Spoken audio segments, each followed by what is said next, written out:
The 10th of May 1940, Nazi Germany invades Belgium, shattering its neutrality and plunging the nation into war. German forces strike with overwhelming force, advancing through the Ardennes and crushing Belgian resistance within weeks.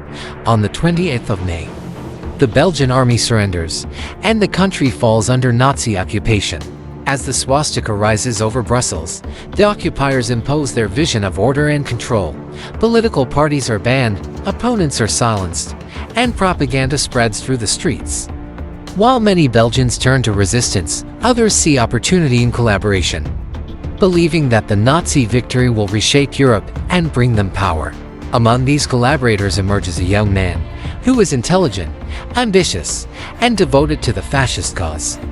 Behind the scenes, he helps transform a small movement into one of the main instruments of Nazi authority in occupied Belgium. As the war deepens, he climbs to the top of its hierarchy, directing propaganda, repression, and terror, and playing a central role in one of the bloodiest massacres of the occupation. His name is Louis Collard. Louis Collard was born on the 9th of August 1915 in the small industrial town of Ans, located in Wallonia, the French-speaking part of Belgium. His early years unfolded during the turmoil of the First World War, which raged from the 28th of July 1914 until the 11th of November 1918 and left deep scars on the nation. Like many Belgians of his generation, he grew up amid stories of occupation, sacrifice, and reconstruction. The conflict had reshaped Belgium's political and social landscape, creating divisions that would later influence its turbulent interwar politics. As Collard reached adulthood, Belgium was still struggling with the effects of the Great Depression. Economic crisis, social unrest, and fear of communism drove many toward radical ideas. Among them was Rex, a movement founded in the early 1930s by Leon de Grelle. Originally a Catholic publishing group called Christus Rex, meaning Christ the King, it soon evolved into a political force combining religious traditionalism, nationalism, and authoritarianism. Rex called for the moral regeneration of Belgium, the defense of Catholic values, and the rejection of parliamentary democracy. It denounced corruption, communism, and liberalism, instead promoting a vision of a disciplined, unified, and devout state. In 1936, the movement shocked the country by winning more than 11% of the national vote. But the success was short-lived. Inspired by Benito Mussolini and Adolf Hitler, Rex grew increasingly fascist and openly sympathetic to Nazi Germany, causing de Grelle to lose the support of moderate Catholics and conservatives who had once backed him. However, for the young Louis Collard, Rex offered a sense of purpose and ambition.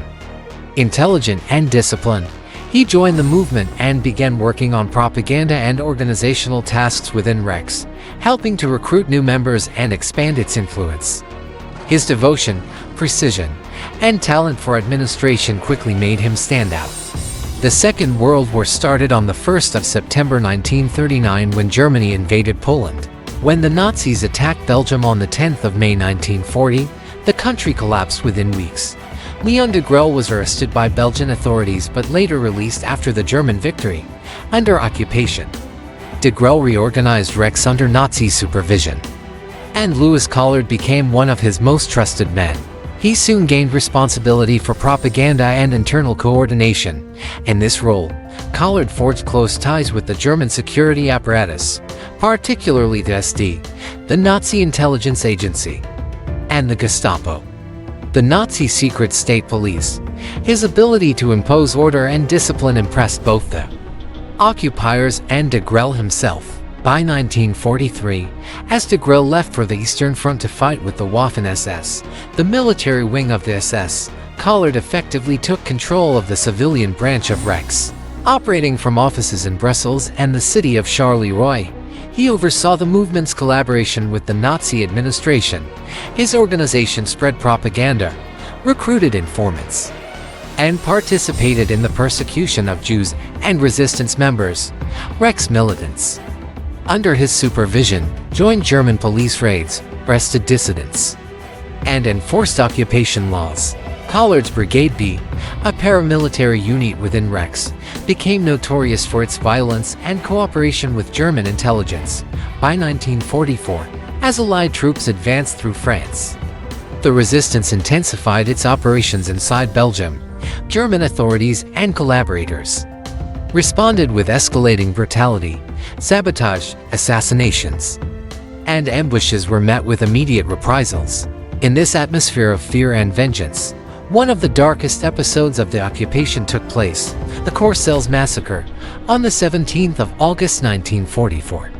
Members of the resistance ambushed and killed Oswald Engelbin, the Rexist mayor of Charleroi. Along with his wife and son, the murder enraged the Rexist leadership. Within hours, Collard and Victor Mathies, the acting national leader of Rex, ordered revenge. Rexist militiamen rounded up dozens of civilians in the nearby town of Courcelles, including teachers, shopkeepers, local officials, and even a priest, accusing them of supporting the resistance. Several people were shot that same evening, and during the night more civilians were taken from their homes and detained. At dawn on the 18th of August, the remaining prisoners were lined against a wall and executed by firing squad. In total, 27 people were killed. Witnesses later testified that Collard was present and took command of the operation. The massacre became one of the most infamous atrocities of the occupation, a final act of fanaticism committed just weeks before Belgium's liberation. When Allied forces entered the country in early September 1944, Rex collapsed. De Grelle fled to Germany. Collard and Mathies followed soon after. After the liberation, Louis Collard and Victor Mathies moved through Germany towards Switzerland. Denied entry at the Swiss border, they fled to the Austrian Alps. Mathies was captured soon after, but Collard managed to escape. He was eventually found in February 1946 in the Austrian city of Innsbruck by Belgian intelligence agents. With him were 20 Belgian SS men and his wife, Agathe. By that time, Collard had already been sentenced to death in absentia. He was wanted as the head of Brigade B and as one of the principal organizers of the Courcelles massacre. Collard was also accused of orchestrating several assassinations during the occupation, including those of Alexander Galopin, a powerful industrial leader, François Boves, former Minister of Justice, Jules Harrowing, prominent politician and university director, and Louis Braffert, president of the Brussels Bar Association. Collard was returned to Belgium under heavy guard and awaited trial before the Charleroi War Council. Testimonies from former Rexists revealed the extent of his crimes.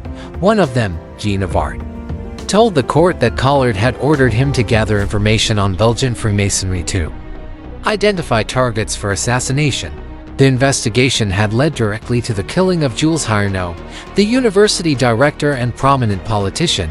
When confronted, Collard coolly replied that he had collected such information only for documentation purposes, but later admitted he had taken responsibility for certain reprisals, such as Courcelles massacre of the 18th of August.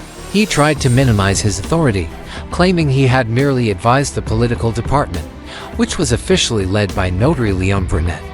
Yet numerous witnesses testified that Collard had exercised real command. On the 1st of March 1946, he was sentenced to death for his role in the assassination of Jules Harrowing. A second and much larger trial followed. On the 21st of May 1946, in the Salle Concordia in Charleroi, Belgium opened the biggest war crimes trial in its history. 97 defendants were charged with taking part in the Courcelles massacre. Leading the accused were Victor Mathies and Louis Collard. Collard appeared thin and tense, wearing a long coat and steel spectacles. His prisoner number 55 was pinned to his chest. He adopted an evasive attitude, often rubbing his forehead and claiming to suffer from amnesia. When asked about the events of the 17th of August 1944, he muttered, "It is absolutely impossible for me to remember anything." When prosecutors accused him of drunkenness before the killings, he laughed and said, "I do not remember. I have only chaotic fragments of memory." When confronted with witnesses who saw him carrying petrol and setting houses on fire, he mocked them, replying, "I do not remember, but I recall there were at least 15 people with me. And I did everything myself, did I?" What were the others doing then?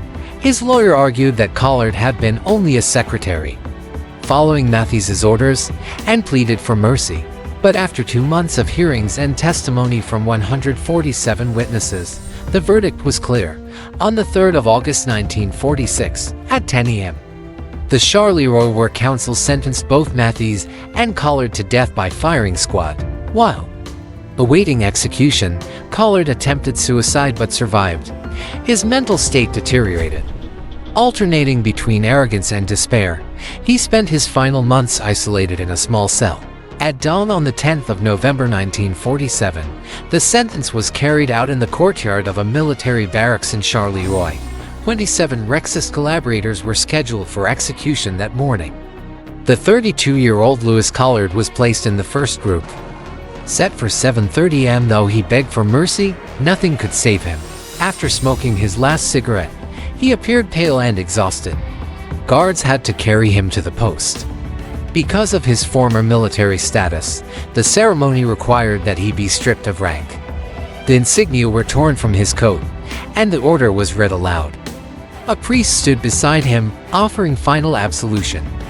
Collard wept quietly, praying as the priest made the sign of the cross. A red cloth was pinned to his chest to mark the target. The officer in command raised a sword. At exactly 7:36 a.m., the rifles fired. Collard slumped forward but did not die immediately. His body trembled, and he was screaming in pain. The priest stepped closer and gave him final absolution.